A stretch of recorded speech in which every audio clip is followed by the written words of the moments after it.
ายดีทุกคนเนาะมาพบกันอีกแล้วที่ช่องวีวีพากินเลาะเที่ยวเนาะคลิปนี้เป็นคลิป EP 2เด้อเนาะคลิปนี้ประตูก็มาส่งเรียบร้อยเนาะประตูใหม่ของค่อยเกี่ยมกำลังสิติดตั้งประตูใส่ใหม่เนาะนี่คือทั้งข้างเนาะภาพรวมทั้งเบิดเนาะอันนี้เป็นพวกรางประตูเนาะรางสแตนเลสเนาะประมาณนี้เลยนี่คือภาพรวมประตูทั้งเบิดเนาะเป็นภาพประตูเนาะโอเคขั้นตอนนี้ก็วางรางเนาะกำลังจอดอยู่กำลังจอดรางติดกับเหล็กตัวรางเก่าเนาะเอาหย่องใส่เลยนะยกขึ้นประมาณ15เซนเนาะยกขึ้นสูงเติบตามภาพที่เห็นเลยนั่นคือประตูน้อยเนาะอันนี้คือประตูเก่าที่เอาออกแล้วบรรยากาศหน้าบ้านเนาะน้ำท่วมขนาดมันเปื้อนหลายนี่ขั้นตอนนี้ก็ชมบรรยากาศเนาะบรรยากาศการเฮ็ดประตูอันนี้คือบรรยากาศรวมเนาะตอนกำลังติดตั้งนี่คือเครื่องมืออุปกรณ์เนาะตอนนี้ก็ตอนวางรางเนาะวางรางอันสแตนเลสลงไปแล้วก็จอดใส่ตามรางที่วางก่อนหน้านี้เนาะวางลงไปตามนั้นแล้วก็จอดตามแนวทางเหล็กเลยนี่เป็นขั้นตอนจอดประตูน้อยเนาะจอดบอลอันนี้บอลล็อกประตูน้อยเนาะบอลพับอันเนี้ยโอเคที่เป็นภาพบอลประตูน้อยเนาะบัทันได้จอดใส่ขั้นตอนนี้เป็นขั้นตอนที่เอาประตูขึ้นรางแล้วเนาะประตูใหญ่เนาะประตูใหญ่ขึ้นรางแล้วก็เอาเหล็กยังค้ำไว้แดนเนาะยันมันล่มเนาะประมาณนี้เลยนี่เขาจะกระยูไปก็จะ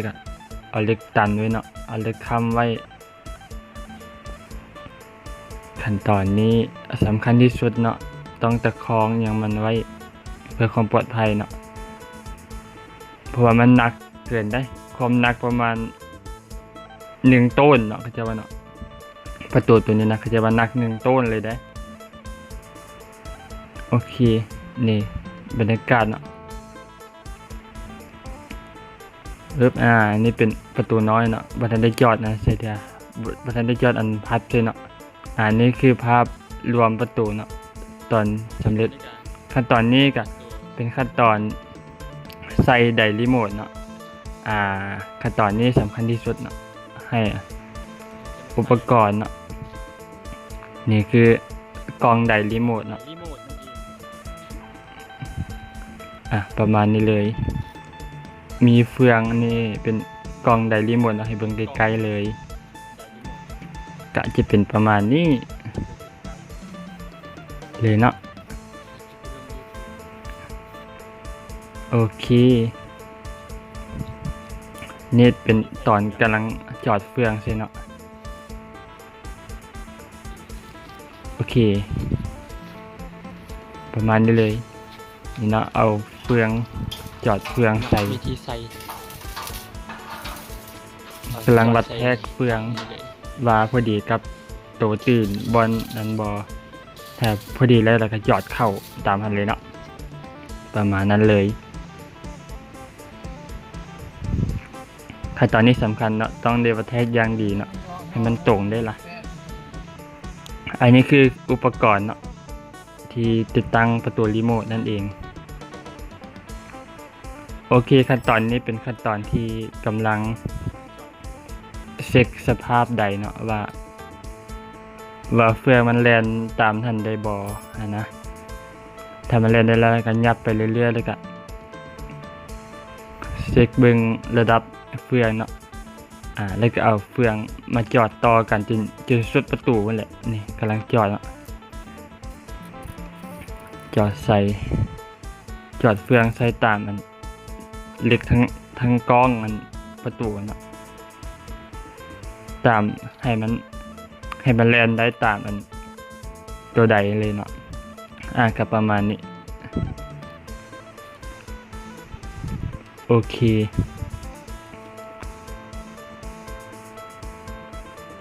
ขั้นตอนนี้ก็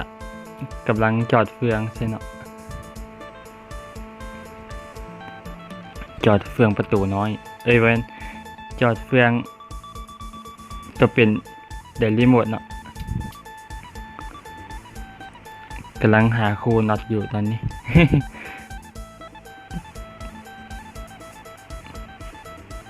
ถ้าน็อตบ่ถึกคูมันก็บ่ได้เด้ล่ะ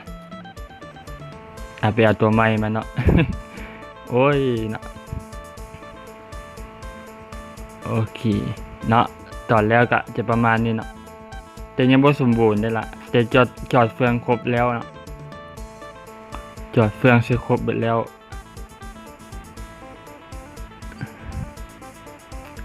ยังเหลืออันเดียวเนาะจอดใส่เพิ่มกะแล้วเลยตัวนี้ขั้นตอนนี้กะ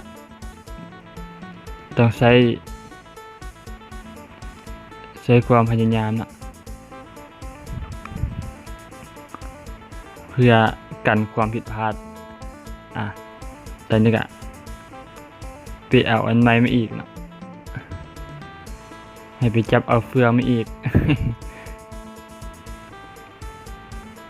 โอเคประมาณนี้เลยเนาะการติดตั้งไดรีโมทเนาะ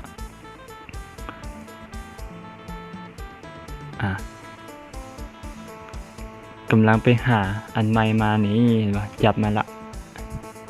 เอามาจอดใส่เพิ่มวันที่2โอเคเข้าสู่วันที่2เนาะเป็นการต่อไฟไดรีโมทเนาะกำลังต่อไฟอยู่ตอนนี้ต่อไดต่อไฟต่อสายดินต่อวงจรยังเข้าเนาะเพื่อให้มันทำงานนั่นเอง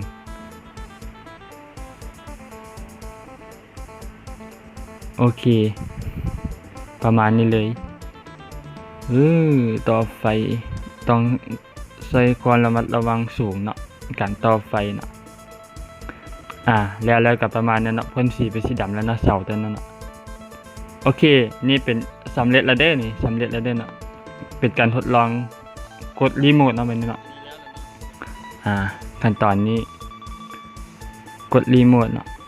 คนที่ข้างนอกเนาะเขาจะก็สิกดนี่มันก็สิเลื่อนไปตามนั้นเลย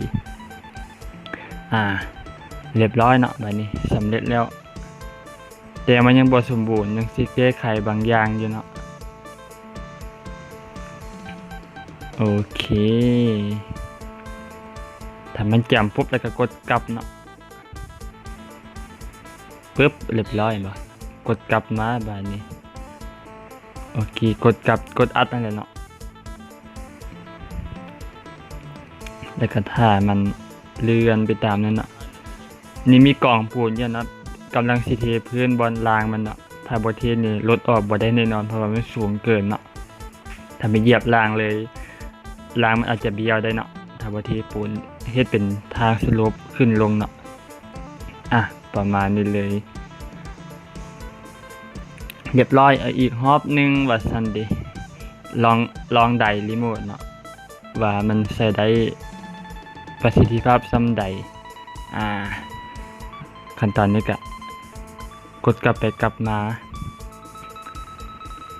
โอเค